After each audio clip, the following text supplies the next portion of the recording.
యేసు ప్రభుని ఎవరు చంపాలనుకున్నారు? యూదులు. యూదులు అనడం కట్టే, అంటే యూదులు అనేది కరెక్టే.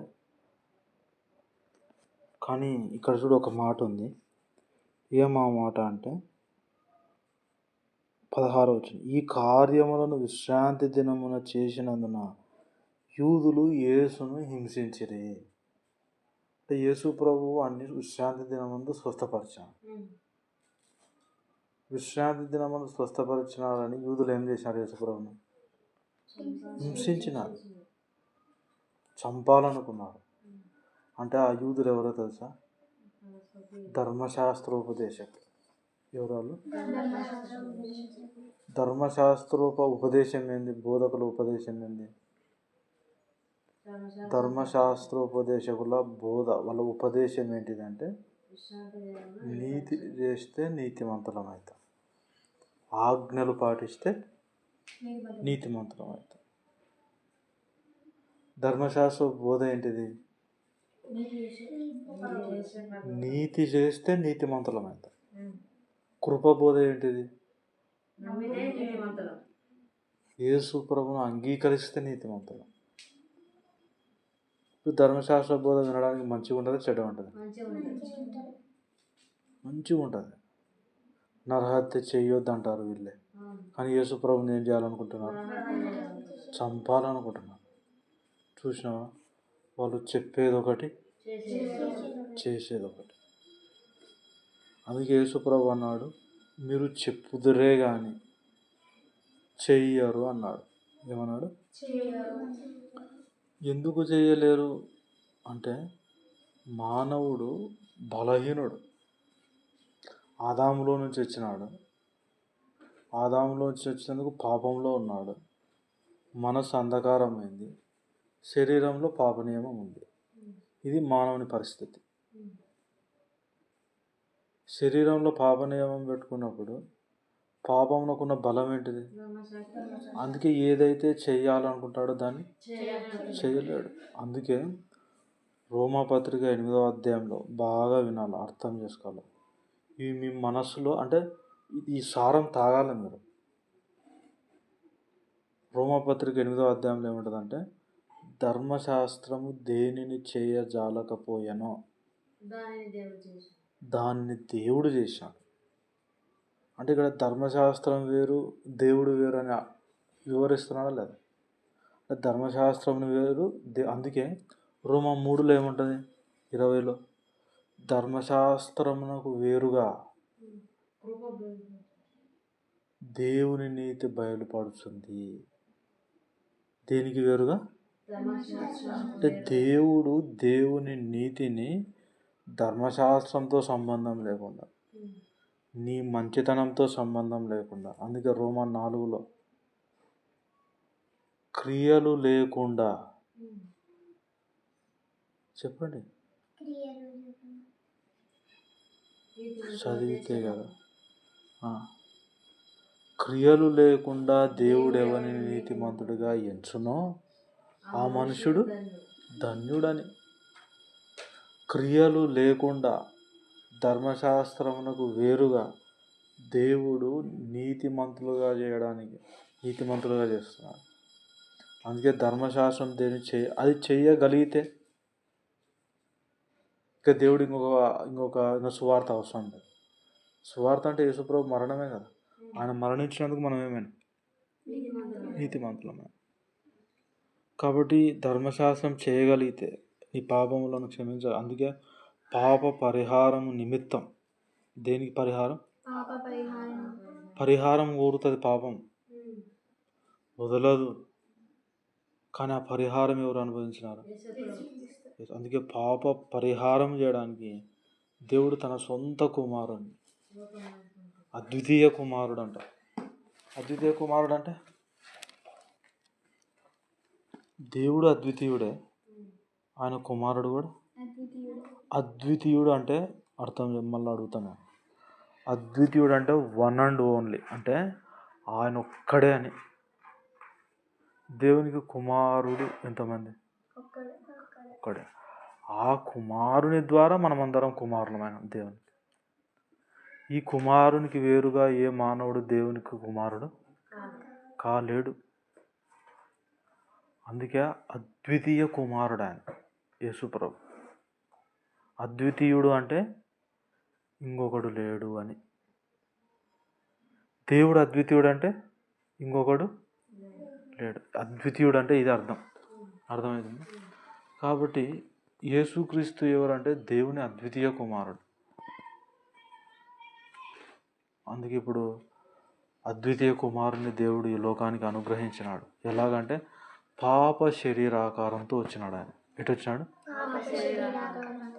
పాప శరీరాకారంతో అంటే ఆయన శరీరంలో పాపం ఉందని. ఆయన శరీరంలో పాపం ఉంటే ఆయన కూడా ఎవరి నుంచి వచ్చినట్టు? ఆదాము నుంచి వచ్చినట్టు. కానీ యేసుప్రభు ఆదాము నుంచి వచ్చాడా? రాలే.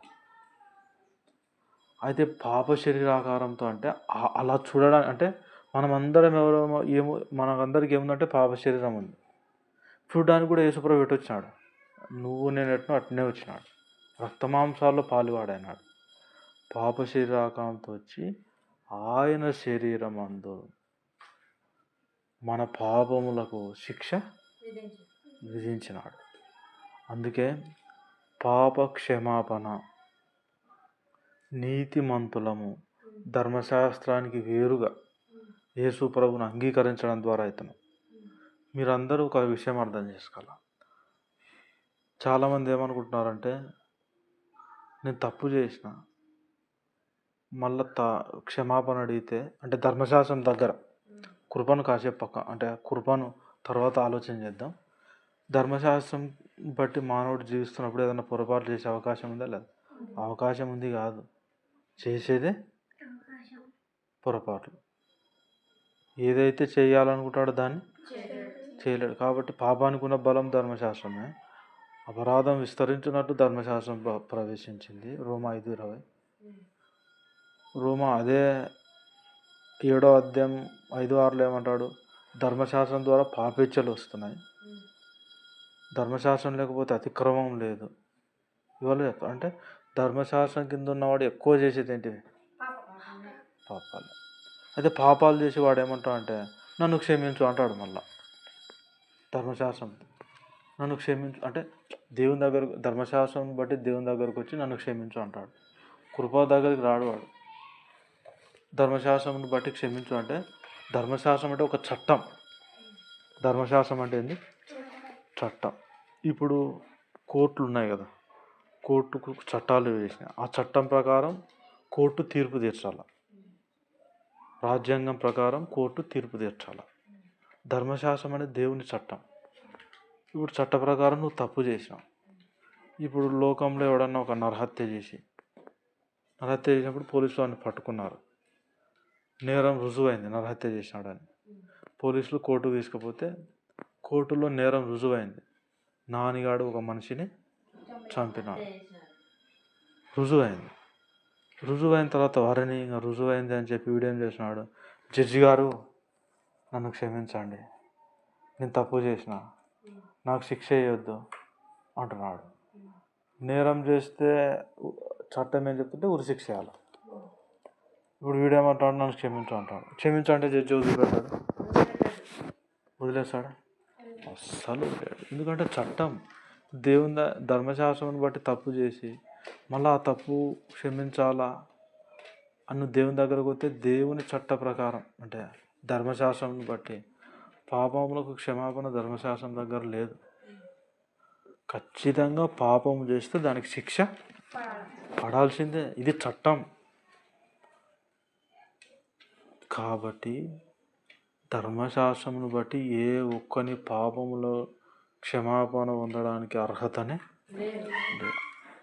అందుకే ధర్మశాస్త్రమును బట్టి వారు అర్పించే బలులంట పాపములను తీసివేయటం అసాధ్యమంట. కానీ దేవుని కృప ఏందో తెలుసా? దేవుని మంచితనం ఏందో తెలుసా? దేవుడు ప్రేమించి ఇప్పుడు కోర్టులో జడ్జిని అడుగుతున్నాడు. వాడు నన్ను వదిలిపెట్టంటే చట్టం ఒప్పుకుంటుంది. వెంటనే వాని పక్షంగా ఒక ఆయన ఇచ్చినాడు. వచ్చి జడ్జి గారు నాని చేసింది తప్పే, నిజంగా అతడు శిక్షకు పాత్రుడే. అయితే ఇప్పుడు ఆ వ్యక్తి వచ్చి ఏం చేశాడంటే, ఇప్పుడు నాని చేసిన ఆ శిక్షకు, ఆ తప్పుకు శిక్ష నేను భరిస్తా అని చెప్పి ఆ వ్యక్తి ఏం చేశాడంటే నాని శిక్షనంతా తన మీద మోపుకొని ఆ శిక్షకు వెలజల్లించేసినాడు. కాబట్టి ఇప్పుడు యేసు ప్రభు కూడా ధర్మశాస్త్రమును బట్టి, అందుకే చదవండి రోమపత్రిక 8వ అధ్యాయం, అద్భుతంగా ఉంటుంది. ఇప్పుడు మీకు బాగా అర్థమవుతుంది. రోమపత్రిక 8:2 ధర్మశాస్త్ర సంబంధమైన నీతి విధి నెరవేర్చబడి, అంటే ధర్మశాస్త్రం ఏమైతే కోరుతుందో అది నెరవేర్చాలని పాప పరిహారం నిమిత్తం దేవుడు ఏం చేశాడు, ధర్మశాస్త్రం దగ్గర క్షమాపణ లేదు, క్షమాపణ లేదని కరెక్టే. అయితే అందుకే శిక్ష ధర్మశాస్త్ర ప్రకారం ఖచ్చితంగా శిక్ష. ఆ ధర్మశాస్త్రపు నీతిని యేసుప్రభు నెరవేర్చడానికి వచ్చి ధర్మశాస్త్రం అంతా ఆయన నెరవేర్చి దేవుని దృష్టికి నీతిమంతుడని తీర్చబడి ఇప్పుడు మన పక్షంగా, మనందరి పక్షంగా ధర్మశాస్త్రం ఏ శిక్షావిధిని అయితే కోరుతుందో తప్పు చేసేందుకు, ఆ శిక్షనంతా యేసుప్రభు భరించి నీ పాపానికి పరిహారం చేశాడు. నీ పాపములకు విలజల్లించబడింది. అందుకే నీ పాపములు తుడిచివేయబడినాయి, నీ అతిక్రమములను దేవుడే తుడిచివేశాడు. కాబట్టి ఇప్పుడు యేసు ప్రభు దగ్గరికి నువ్వు వచ్చినప్పుడు దేవుడు నిన్ను యేసు ప్రభుని బట్టి ఏమంటాడంటే, నువ్వు నీతివంతునివి, పరిశుద్ధునివి, నిర్దోషివి, నిరపరాధివి అంటాడు. యేసు ప్రభు రక్తమును బట్టి ఇది జరిగింది. ఈ సత్యము ఎవరికి అర్థం కాలే? అర్థం కాలే. కానీ వాళ్ళు ఏం బోధ చేస్తున్నారు తెలుసా? నీతిగా జీవించాలా, నరహత్య చేయకూడదు అంటారు. నరహత్య చేయకూడదని చెప్తూనే యేసు ప్రభుని ఏం చేశారు? విశ్రాంతి దినం పాటించాలంటారు. దేవుడు ఎందుకు చేశాడు విశ్రాంతి దినం అంటే, యేసు ప్రభు అంటాడు, దినము మనుషుని కోసం చేసిన, మనుషుని నేను దినం కోసం చేయలే. అంటే ఈ దినం ఎవరి కోసం? మళ్ళీ విశ్రాంతి దినంలో యేసు ప్రభు అని స్వస్థపరిస్తే మీరు సంతోషించాలనా? ఎవడిని స్వస్థపరిచిందని అలా 38 ఏళ్ళ, అంటే ఎంత కఠినమో చూడు, ఇది మీరు బాగా అర్థం చేసుకోవాలి. 38 ఏళ్ళ నుంచి వాడు ఆ స్థితిలో ఉన్నాడంట, బెతెస్దా కోనేటి దగ్గర. ఆ కోనేటిలోకి దిగుదామంటే కూడా దిగలేని పరిస్థితి ఉంది, దించడానికి ఎవడు లేడు. యేసు ప్రభు అని చూసి వాడు అప్పటికి బహుకాలం నుండి ఆ స్థితిలో ఉన్నాడు. అడిగి స్వస్థపడకూడుచున్నావా అంటే వాడు ఏమంటాడు తెలుసా? అన్నాడా? అనలే, నన్ను ఎవ్వడు లేను ఆయన. మామూలుగా అడుగుతారు చాలా మంది స్వస్థపడబోతున్నావు అని, కానీ దించనీకి కావడా దేవుడు అంటే యేసుప్రభు నీ పరుపు ఎత్తుకొని లేచినాడు అంటే వెంటనే వాడిని పరుపు ఎత్తుకొని లేచి నడిచినాడు. 38 ఏళ్ళ నుంచి మీ కళ్ళ ఎదుట ఎవడన్నా నడవనాడు మీకు ఎట్లుంటుంది? సంతోషంగా ఉంటుంది. కానీ వీళ్ళంత దుర్మార్గులు చూడు, 38 ఏళ్ళ నడిచినాడంటే సంతోషించాలన్నా? ఎవడని స్వస్థపరిచిందని అలా అంటే ధర్మశాస్త్రం మనిషిని ఏం చేసింది అంటే బండను చేసేసింది, కఠినను చేసేసింది. అందుకే యేసుప్రభు నమ్మినప్పుడే రాతి గుండె మనలో ఉండి తీసేసి మాంసపు గుండె ఇచ్చినాడు. మెత్తని హృదయములు దేవుడు మనకిచ్చినాడు. అంటే చూడు, ధర్మశాస్త్రము ఎంత కఠినమైనదో చెప్తున్నాను ఇక. 38 ఏళ్ళ నుంచి వాడు అక్కడ పడితే సంతోషించాల్సిన, సర్లేరా ఇప్పుడు కన్నా వీడు బాగున్నాడు, ఏముంది లేరా శనివారం అయితే అన్నారా? ఎవడ్రా నిన్ను స్వస్థపరిచిందని వాణ్ణి చూసి సంతోషించకుండా, వాణ్ణి చూసికి వీళ్ళు సంతోషం లేదు, స్వస్థపరిచినని చంపాలనుకుంది. ఇది ఎంత దారుణం కాదు? అందుకే ధర్మశాస్త్రం బోధించేవాడు పైకి నీకు బాగా కనపడతాడు, కానీ లోపల వాడు ఎంత కఠినుడో. అందుకే అటు వారిని చేర్చుకోవద్దు, శుభమని వానితో చెప్పవద్దు. అటు వారిని మీరు చేర్చుకుంటే వాని దుష్టక్రియల్లో మీరు పాలువారైతారు. వాడు కృపను వ్యర్థం అంటున్నాడు. యేసుప్రభు శిలువ మరణం చనిపోయింది వ్యర్థం అంటున్నాడు. క్రీస్తు శిలువ మరణమే కాదంటున్నాడు. ఆయన కుమారుని రక్తం పాదములతో తొక్కుతున్నాడు. హెబ్రీ పత్రిక అలా అంటాడు కదా. కాబట్టి విశ్రాంతి దినమును దేవుడు ధర్మశాస్త్రంలో చదువు. కాబట్టి అన్నపానముల విషయంలో పండుగ, అమావాస్య, విశ్రాంతి, ఇక్కడ పండుగ, అమావాస్య, విశ్రాంతి దినము ఏంటిది ఉందా? విశ్రాంతి దినం అని చదువు. అను వాటి విషయంలోనైనా మీకు తీర్పు తీర్చే అవకాశం ఎవ్వనికి ఇవ్వద్దు.